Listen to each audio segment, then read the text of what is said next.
So, who was this guy? And why is he remembered so fondly 400 years after his death? The 16th century saw the first serious political and theological opposition movements to the dominance of the Catholic Church in Europe. This was led primarily by the Protestant Reformation. This also created a vicious division between devout Christians. For centuries after, Protestants and Catholics would fight and persecute each other, often with utter contempt. The events leading up to the gunpowder plot really began when King Henry VIII of England petitioned the Vatican on separation and divorce, which the Catholic Pope of the time refused to acknowledge. This infuriated Henry, who severed ties with Rome and became the self-appointed leader of the Protestant Church of England, also known as the Anglican Church. During his daughter Queen Elizabeth I's long and illustrious reign, Protestantism was upheld and reinforced in England. James IV of Scotland succeeded Elizabeth as King James I of England after Elizabeth died childless in 1603. This is the same King James who sponsored the translation of the Bible into English, known to this day as the King James Version. James had only been king for a short time when he began to continue persecuting the Catholics in his realm. His inability to enact measures for religious tolerance seems to have left them disappointed, and they were even more inflamed when he ordered all Catholic priests to leave the nation. This sets the religious tone of 16th century England: heavy Protestant rule with virtually zero tolerance for Catholics. Guy Fawkes was born in York in 1570. The son of Edward Fawkes, a well-known Protestant and church lawyer in York, and Edith, whose family included some covert Catholic members. Being Catholic at the time was risky, also because Catholics were responsible for numerous plots and uprisings against Elizabeth I that resulted in harsh retaliation. When priests were discovered running covert services, they were tortured and put to death. Guy Fawkes was 8 years old when Edward Fawkes passed away. His mother remarried, this time to Dionysius Bainbridge, a Catholic. Despite being aware of the risks, her youngest son became a Catholic after becoming intrigued by his stepfather's faith. The fervent young man traveled to Europe at the age of 21 to fight in the 8 Years' War for Catholic Spain against Protestant Dutch reformers. When Guy Fawkes met Englishman Thomas Winter in Spain, his life took a fateful turn.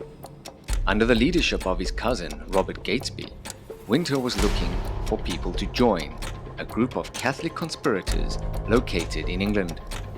Brave and shrewd, devout Fawkes was the ideal match. In 1604, after James I had taken the throne the year before, the two men went back to England. Catholics across England had hoped that the long-standing religious persecution they had endured would end with the new government under James I. Mary, Queen of Scots, the mother of King James, had been a devoted Catholic after all. They were quickly let down though, as James I, a Protestant king, was not a tolerant ruler.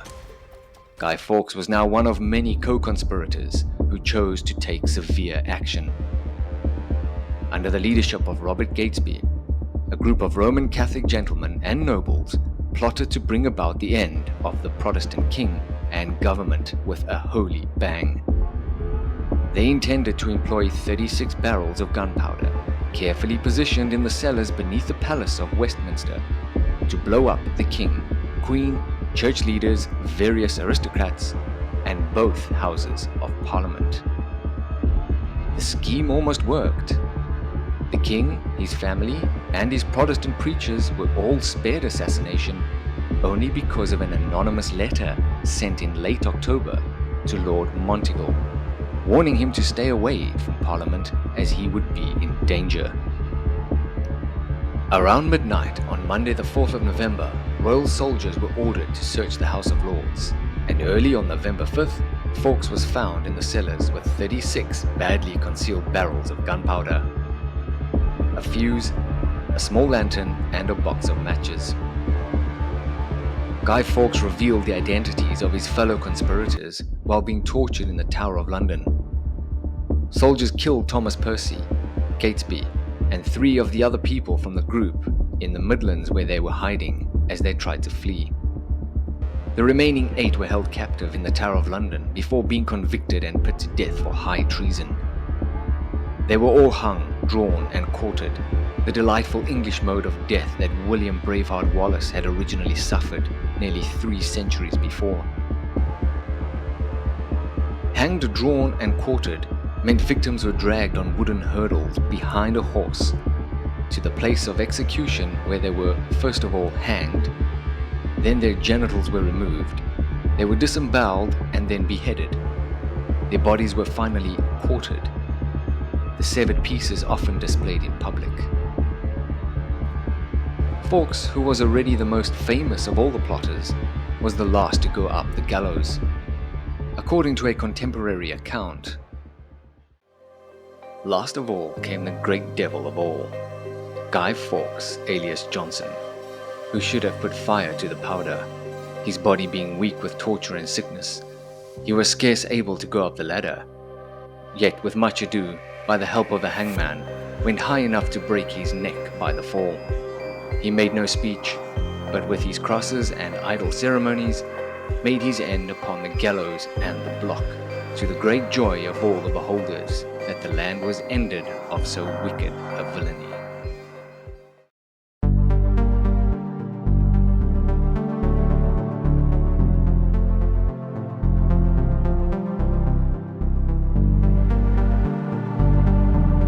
Guy Fawkes became the face of the gunpowder plot, even though he was not its mastermind.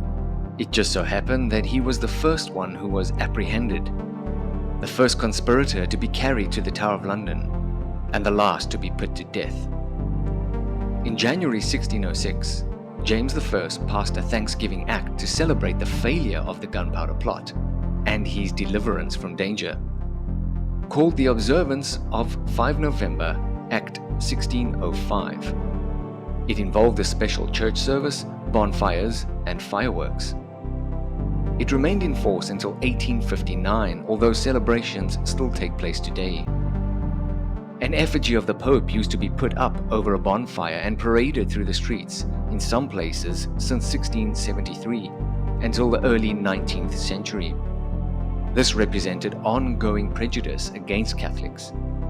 But English and Irish Catholics later fought for Britain during the French Revolution, which basically meant siding with the Pope. Perhaps as a result of this, a Guy Fawkes effigy appears to have finally made an appearance as the boogeyman of Bonfire Night, rather than the Pope, in about 1800. What is it with British people and bonfires? In the 20th century, Guy Fawkes was no longer about religious persecution and all about fireworks displays, although it was common to see some bonfires spring up and children running around in Guy Fawkes masks. However, by the end of the 1990s, what used to consist of bonfire effigies and fireworks displays at the center of community celebrations on November 5th had mostly faded. The gunpowder plot, a faint memory, giving way to modern-day Halloween as the UK's main autumn celebration. The story would end here, but something peculiar and unexpected happened.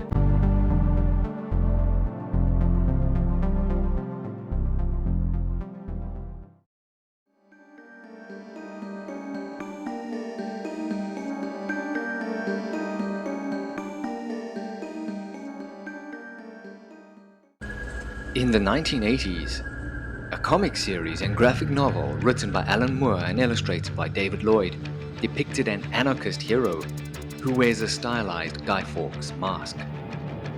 The graphic novel was later adapted into a film in 2005 under the same title, V for Vendetta.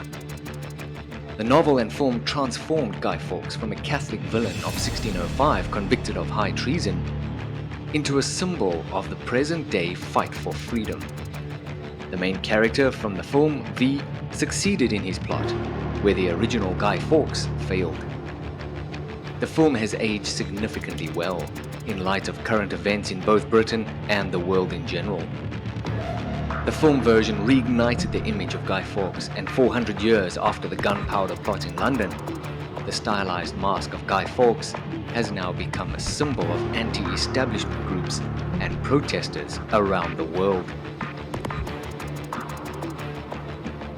The British monarchy and government of 1605 sought to persecute Catholics, amongst other things, whereas governments of today seek to, well, I'll stop there. Suffice it to say, the duty to disobey in the face of tyranny lives on in the spirit of Guy Fawkes. So, for the sake of our personal freedom, let's remember the 5th of November.